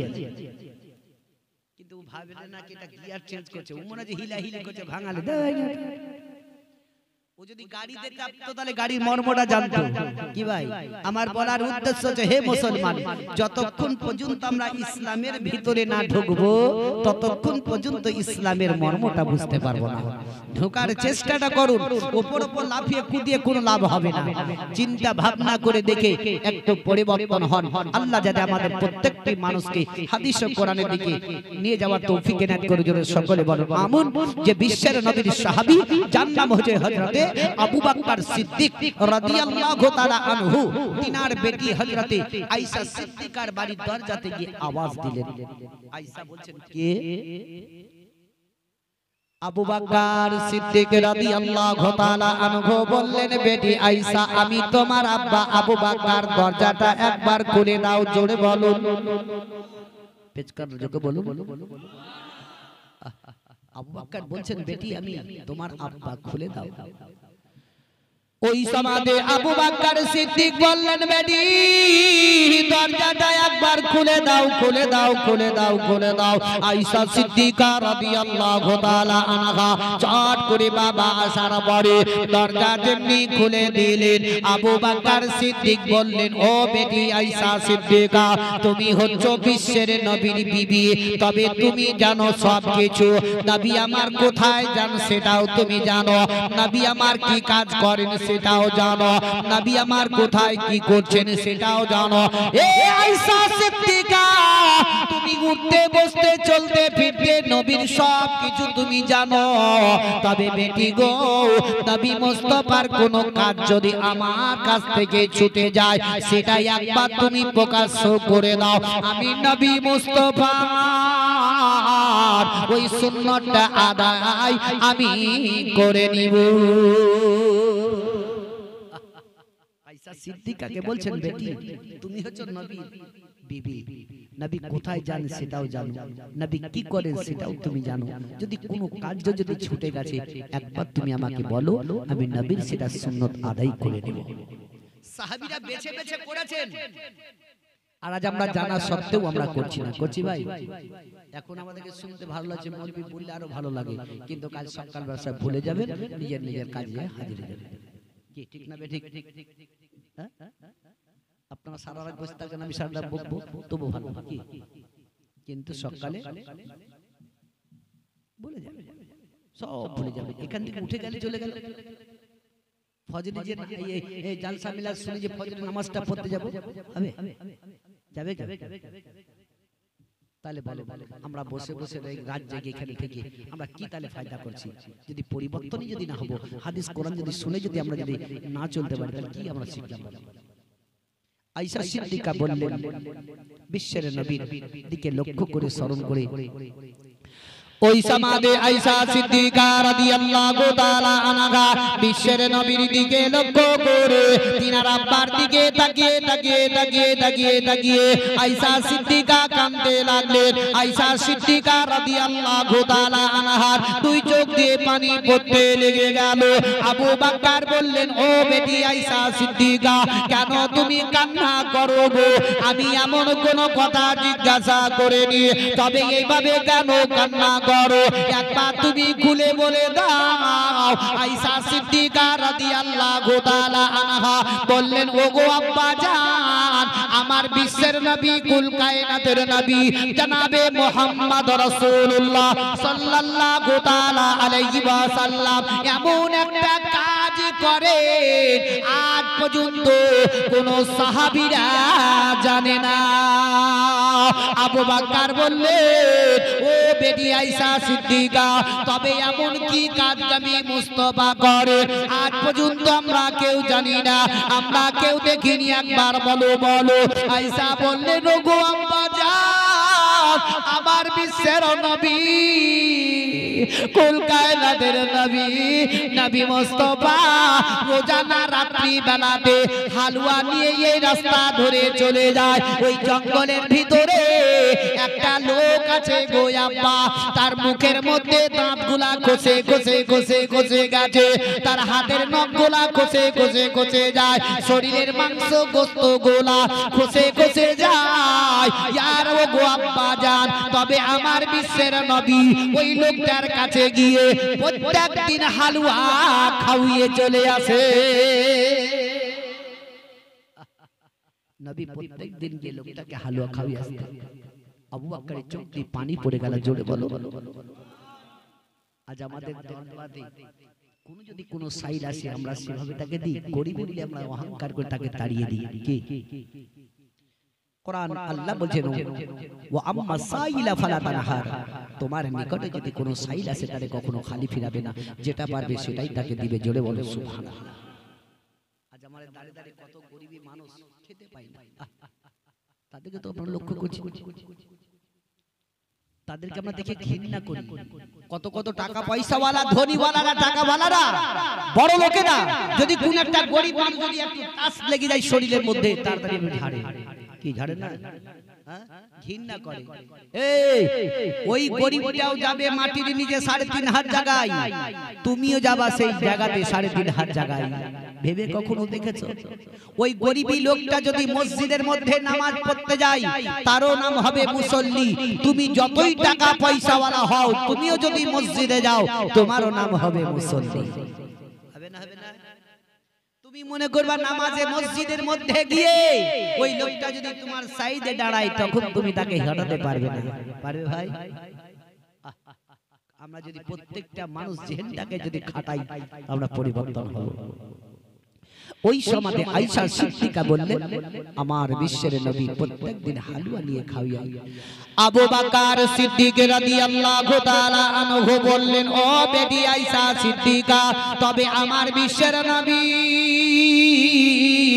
কুল কায়নাতের নবী, নবী মুস্তাফা আমার ওই হালুয়াটা যে নিয়ে চলে যান, তবে নিজে হাতের মধ্যে তৈরি করেন না, আপন বাবা এমন কি হাতের মধ্যে করেন না, আপন কি নিজে তুমি তৈরি করে দাও। আয়েশা সিদ্দিকা রাদিয়াল্লাহু তাআলা আনহা বললেন, ওগো আব্বা জান, ওই হালুয়াটা আমি নিজে তৈরি করে দিই, আর আমার বিশ্বের নবী হালুয়াটা নিয়ে চলে যান। আবু বকর বললেন, ও বেটি আয়েশা, তবে আজকে নবী মুস্তাফার জায়গাতে তুমি আমাকে হালুয়া তৈরি করে দাও, আমি সেই লোকটার নিকটে নিয়ে যাব, আর আমিও নবী মুস্তাফার ওই সুন্নতটাকে আদায় করে নিব। আয়েশা সিদ্দিকা রাদিয়াল্লাহু তাআলা আনহা হালুয়া তৈরি করে দিয়ে দিলেন। আর যেমনি তৈরি করে দেওয়া আবু বকর সিদ্দিক রাদিয়াল্লাহু তাআলা আনহুকে বললেন, ওগো আব্বা জান, আপনি এই রাস্তা ধরে চলে যান, দেখবেন জঙ্গলের ভিতরে লোকটা বাবা এমন কি আসমানের দিকে তাকিয়ে তাকিয়ে এমন কি সে ডাকতে আছে, সে কোনোদিন কখনো কট ফিরতে পারে নাই, তার হাতের নখগুলা ঘষে ঘষে ঘষে যায়, মুখের মধ্যে দাম নাই গো আব্বা জান। আবু বকর সিদ্দিক রাদিয়াল্লাহু তাআলা আনহু ওই হালুয়াটা নিয়ে টুকটুক করে জঙ্গলের ভিতরে যেমনি চলে গেলেন, পায়ের আওয়াজটা যেমনি লোকটার কানে গেছে, সঙ্গে সঙ্গে লোকটা বাবা আসমানের দিকে মুখটা তাকিয়ে এমন কি হা করে তাকিয়ে আছে। আবু বকর সিদ্দিক রাদিয়াল্লাহু তাআলা আনহু ওই লোকটার কাছে যাওয়ার পরে এক টুকরো হালুয়া নিয়ে লোকটার মুখে যেমনি দিতে গেছে, সঙ্গে সঙ্গে লোকটা মুখটাকে বন্ধ করে নিল, লোকটা হাউমাউ করে কাঁদতে লেগে গেল, লোকটা দুই চোখ দিয়ে পানি পড়তে লেগে গেল। আবু বকর সিদ্দিক রাদিয়াল্লাহু তাআলা আনহু বললেন, কেঁদো না কেঁদো না, একটু চোখের পানিটা বন্ধ করো। তবে দেখো আমার নিকটে বহুত হালুয়া আছে, তোমাকে আমি জীবনে খাইয়ে চলে যাব, তবে একটু কান্নাটা বন্ধ করো। ওই লোকটা আঙুলের ইশারাতে বলতে আছে, তোমার নামটা কি একবার বলো। আবু বকর বললেন, আমার নাম আবু বকর সিদ্দিক। ওই লোকটা বললেন, হে আবু বকর, যেই লোকটা রোজানা আমার নিকটে হালুয়া নিয়েছে আমাকে খাইয়ে যেত, ওই লোকটা কি মারা গেছে বলো। আবু বকর শোনার পরে বাবা কাঁদতে লাগলেন। আবু বকরের দুই চোখ দিয়ে পানি পড়তে লেগে গেল। আবু বকর সিদ্দিক সহ্য করতে পারলেন না, বললেন, কেন গো, আমার বিশ্বের নবীর যে কথা বলতেছো, আমার নবী পৃথিবী থেকে দুনিয়া থেকে বিদায় নেয়নি, দয়ার নবী মুস্তাফা আমার আছে, তবে একবার বলো আমার নবীজি তোমাকে কি করে কিভাবে হালুয়া খাইয়ে যেত। ওই লোকটা বলতে লাগলো, ভাইরা আমার, ও আমার মা বোনেরা আমার, দেখবেন যাদের ছোট ছোট ছোট ছোট বাচ্চারা আছে, যখন বাচ্চাদেরকে খিদা লাগে তারা হাউমাউ করে কাঁদতে থাকে, গর্ভধারিণী মা ওই সমাজে বুঝতে পারে বাচ্চা খিদার জ্বালায় কান্না করে, ওই বাচ্চাটাকে স্তনের মধ্যে মুখটা যখন লাগিয়ে দেয়, বাচ্চা দুধ পান করতে থাকে, বাচ্চার কান্না পর্যন্ত বন্ধ হয়ে যায়। বুঝে আল্লাহর নবী দয়ার মুস্তাফা হালুয়া ওইভাবে খাওয়াতেন কি নিজের মুখে নবী ভরে নিতেন আর চাবিয়ে চাবিয়ে চাবিয়ে চাবিয়ে নরম করে নিতেন। নবী ওই ব্যক্তির মুখের মধ্যে মুখটা লাগিয়ে দিতেন আর ওই লোকটা নবীর কাছ থেকে দুধ খাওয়ার মতো করে চুচে চুচে খেত। তবু নবী ঘৃণা করেন, নবী গরিবকে ভালোবেসেছেন। আবু বকর সিদ্দিক, তবে বলুন সাহাবীরা বাছাই করে করে নবী মুস্তাফার সুন্নাত পালন করেছে। ভাই আজকে আমরা দেখুন, ভেবে দেখুন, আমরা তো শুনতে শুনতে আসছি, তবে কোথায় আমরা পরিবর্তনটা হচ্ছে, আমরা কোথায় পালন করছি? একবার চিন্তা করুন ভাই, কি দুনিয়াতে আমরা করছি না? এক অপরকে ভালোবাসার চেষ্টা করুন, গরিব দুঃখীদেরকে ভালোবাসার চেষ্টাটা করুন। আল্লাহ যাতে আমাদের প্রত্যেকটি মানুষকে সঠিক পথে ঈমানের সহিত নিয়ে যাওয়া তৌফিক এনায়েত করুক। যদি সকলে বলুন আমিন সুম্মা আমিন।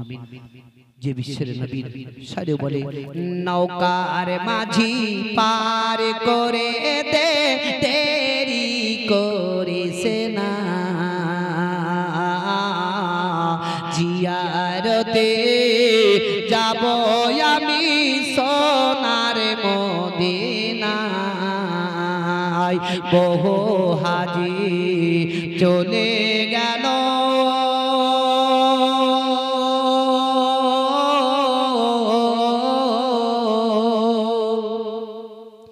আমায় সমক দিয়া, ইয়া তো কেন্দে ডাকলাম তবু চাইল না ফিরিয়া গরিব বলে আমায় তারা সঙ্গে নিল না।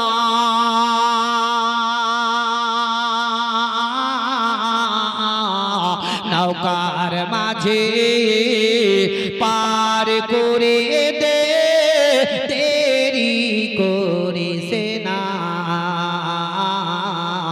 জিয়ারতে যাব আমি সোনার মদিনা। নদী নালা নাই কো যেথা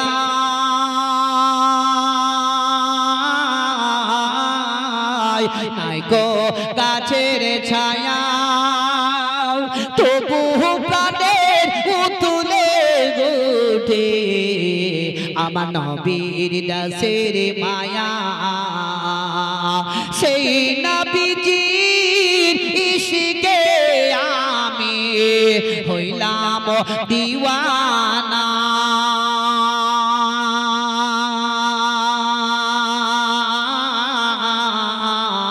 নৌকার মাঝে পার করে দে দেরি করিস না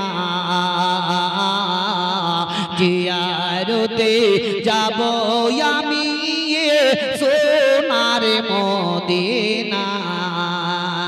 রওজা পাকে সালাম দিয়ে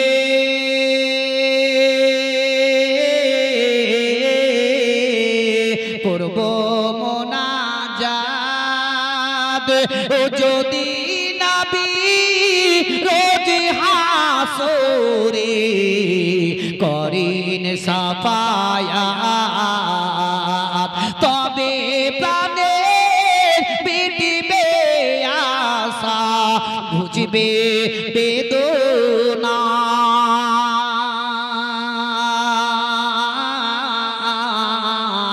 নৌকার মাঝে পার করে দে দেরি করিস না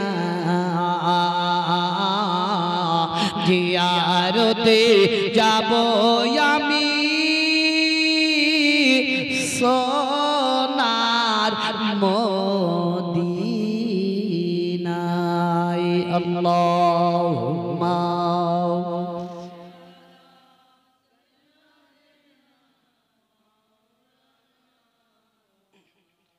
وعلى آل سيدنا